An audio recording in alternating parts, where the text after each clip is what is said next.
Hi, so today we're talking about toilet anxiety and how debilitating this extreme phobia of needing to go to the toilet, bathroom, or restroom can be.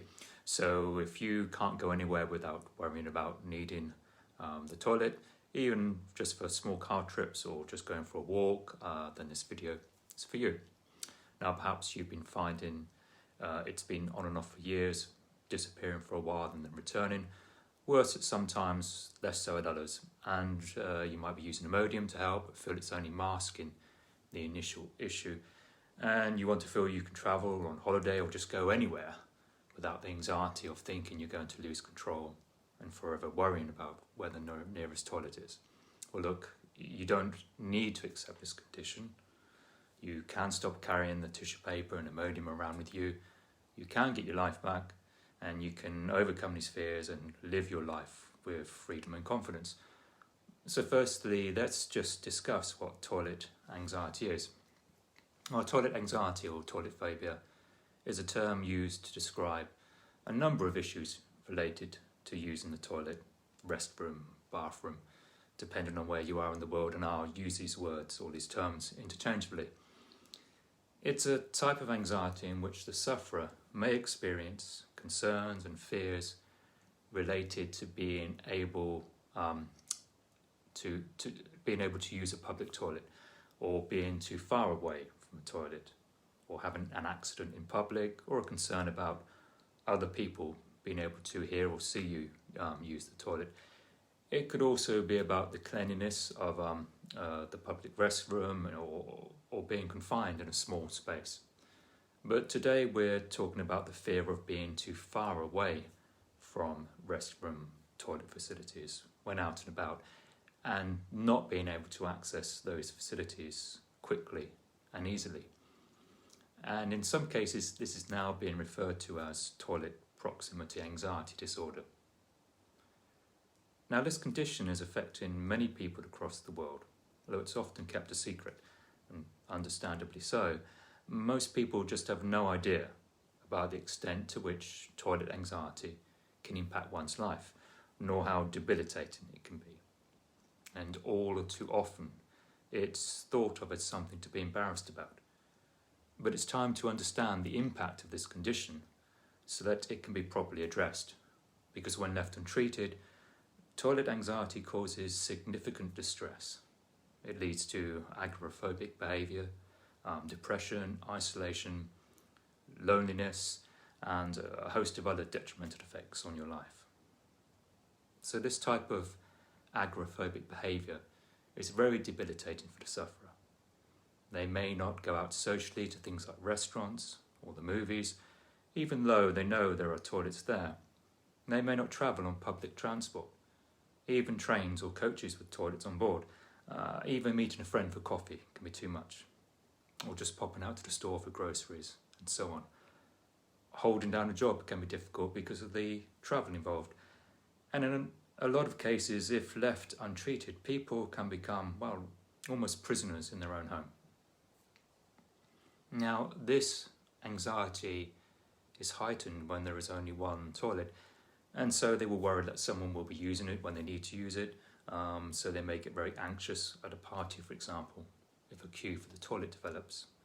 And sometimes they can have a panic attack at an event or social situation, or just from going to the mall, and find themselves having to return home where they feel safe. And very often, for those people who battle through and interact socially, go to work, etc., these people are having to plan out their journeys ahead by scouting out the toilet stops en route and the facilities available at the destination. It's totally draining, life restricting. And people are missing out on major events, milestones in their lives, or even their children's life.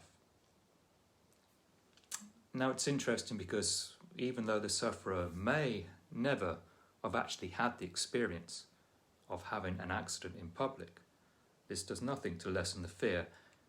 They may, for example, need the toilet and have to hold it for an hour or more. Now, this for most people would be evidence that they're capable of holding it for a reasonable amount of time before being able to reach the restroom. However, for the sufferer, this simple piece of evidence will be completely ignored, as that does not fit. It does not fit in with their current belief. It's also important to note people with irritable bowel syndrome, IBS, often suffer from toilet anxiety, and it will quite often exacerbate the IBS by raising stress levels, which of course feeds their anxiety. So what are some of the triggers? Well, every case is different, but they all share similar characteristics. The typical triggers generally evolve around a belief they will need to visit the restroom at some point, but for some reason it will be very, very difficult, debilitatingly difficult. And generally the reasons will be quite specific. For example, anxiety when travelling. It might be whilst driving and stuck in a traffic jam, or it could be whilst out shopping and being unable to find public facilities, or worrying about those facilities being out of order or closed, or just in use at the time. Oh, and this is a big one. They will often try to use the toilet several times before leaving home, and will often avoid eating or drinking before going out as well. So what's causing all this in the first place? Well, from what I've seen, it can be caused at any stage in life, but particularly from something in childhood. It could be if you had an accident in public or you were very close to having one, and the resulting parents' or caregivers' reaction at the time being less than appropriate. It could also have been set up by a parent making you use the toilet before leaving the house. I think some of us can recall a parent saying something like, make sure you use the bathroom before we leave because we won't be able to stop on the way, or something like that. And if we are a parent ourselves, we've probably said it once or twice to our kids too, and for all the right reasons. But if a situation is perceived as dangerous, i.e.